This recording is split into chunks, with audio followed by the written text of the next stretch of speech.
बहुत ही ख़ास बात है कि उसके एक्चुअली इनके कॉन्स्टिट्यूशन में वो एक बहुत ही ख़ास बात है कि इंडिया के कॉन्स्टिट्यूशन में ऐसा वर्ड फेडरलिज्म कहीं यूज़ ही नहीं हुआ है।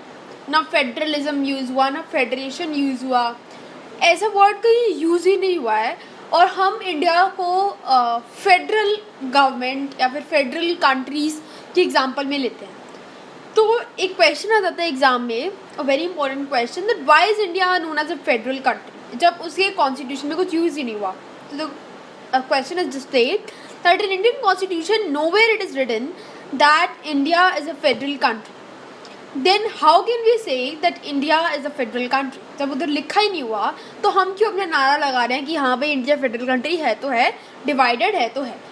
ठीक है, इंडिपेंडेंस आपको पता है कि इंडिपेंडेंस के बाद India it was declared as a union of states. Union समझते हो? यूनियन का मतलब होता है कि कोई जोड़ या फिर कुछ कंबाइन करके कुछ बना दिया तो उसे हम यूनियन कह देते हैं, विच इज़ यूनाइटेड। बहुत सारी स्टेट्स हैं, उसने अपने आप को कंबाइन कर लिया, ठीक है, तो उनका एक यूनियन बन गया इन वे, दे आर बीइंग यूनाइटेड। ठीक है, तो इट इज़, तो क्या हुआ था कि India was declared as a union of states. ऐसा क्यों करा गया था? क्योंकि आपको पता है कि इंडिपेंडेंस के वक्त बहुत सारी स्टेट्स थी और बहुत सारी सिटीज़ थी जिनको लोकल रूलर्स रूल करते थे, लाइक गोवा, राइट।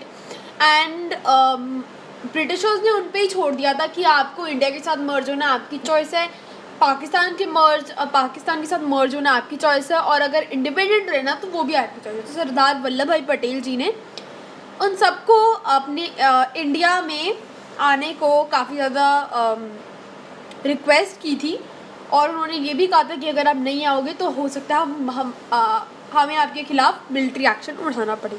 ठीक है, तो वो उन सारी प्रोविंशियल स्टेट्स ने, प्रोविंसेस ने, उन्होंने हमारे साथ हमारे इंडिया को कंट्री के साथ मर्ज कर दिया था। ठीक है, तो हमारी इंडिया एक बहुत ही लार्ज कंट्री बन गई थी। So after independence was declared as a union of states.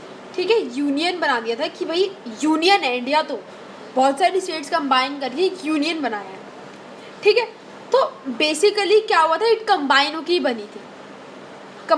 बनी थी, although it is did not use the word federations, the Indian Union is based on the principle of federation। ठीक है, कैसे हम कह सकते हैं कि it is based on federation? क्योंकि हमारे यहाँ पे जो यूनियन गवर्नमेंट है, यानी कि सेंट्रल गवर्नमेंट है, उसके नीचे स्टेट गवर्नमेंट भी है, उसके नीचे और प्रोविंशियल गवर्नमेंट है। ठीक है, ये तो आपको पता ही हो गया, फिर हम एक्सप्लेन भी करेंगे अभी बाद में, राइट। और नहीं तो और क्या, हमारी जो सेंट्रल गवर्नमेंट है वो 3 ऑर्गन्स में भी डिवाइडेड है, right, legislative, executive and judiciary,